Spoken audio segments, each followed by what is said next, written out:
Hello and welcome to a little bit of a different episode of Let's Compose because when I was recording episode 5, this happened.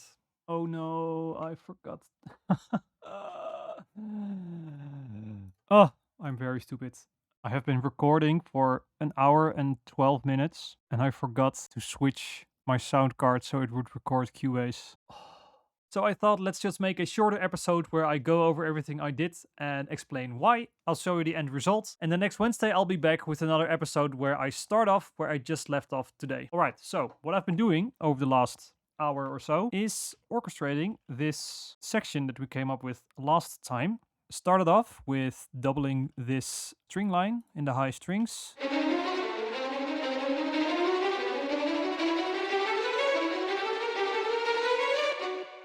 Into clarinets and flutes. Then I got the idea to add some woodwind trills there in the end to go towards the ending. Add some color there.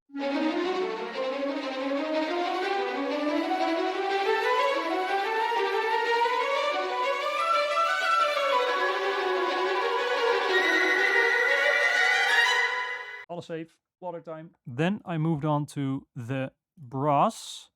Brass. We have this low repeated notes motif here. And my idea was to develop that going into this section. So I started off by laying some of those repeated notes into trombones and trumpets in the build-up. And a nice trick here is that I can double the shorts sforzato. If I would only have this sforzato, it already stops on the third beat. So I double it with marcato, so it adds a little bit of a tail to where I want it. My pedal is here for a change. Then I spent a lot of time working on this low brass thing where I wanted to support the movement of the line that's going down, but not all the time. So I just added on the first three notes that you get Then towards the end we would get a dun dun dun bum bum with a crescendo going towards this section.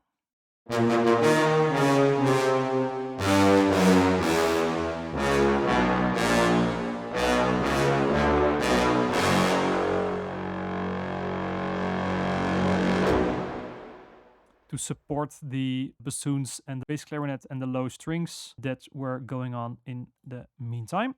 So together they will be like this.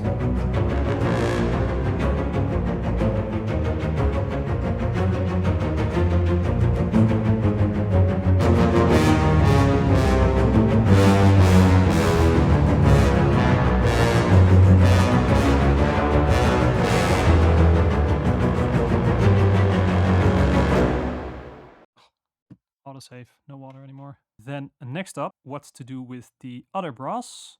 I already had this repeated note motif in place, so I decided to enhance those in the trumpets, in octaves. It's like a very threatening sound for these trumpets to be in octaves and just go up in a chromatic line. And together with low brass, you'll then get...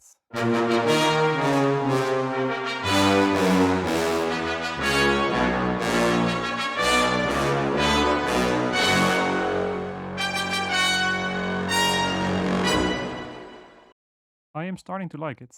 Then finally, I needed to support the choir more because it was falling back a little bit. I did it in a couple of ways. One of them was have the choir increase volume. I added then a men's choir on the octave below to support the full choir sound.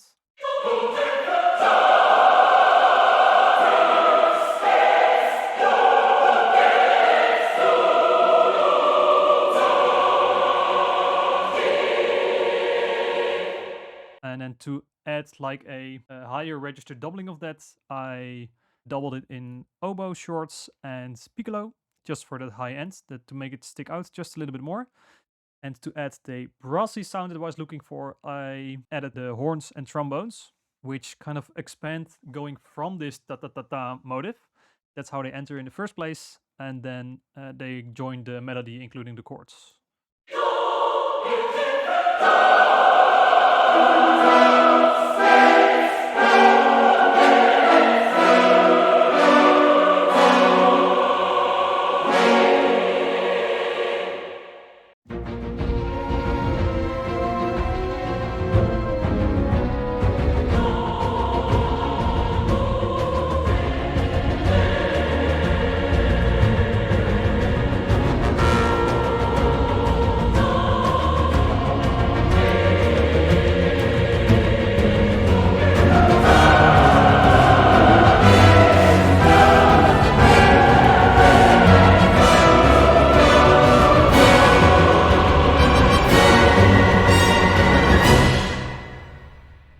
that's it for now. Like I said, I'll see you next Wednesday for a regular episode of Let's Compose. If you liked it, please let me know with one of those and subscribe. And let me know what you think of this section in this orchestration, if you think it's too cluttered or you like it.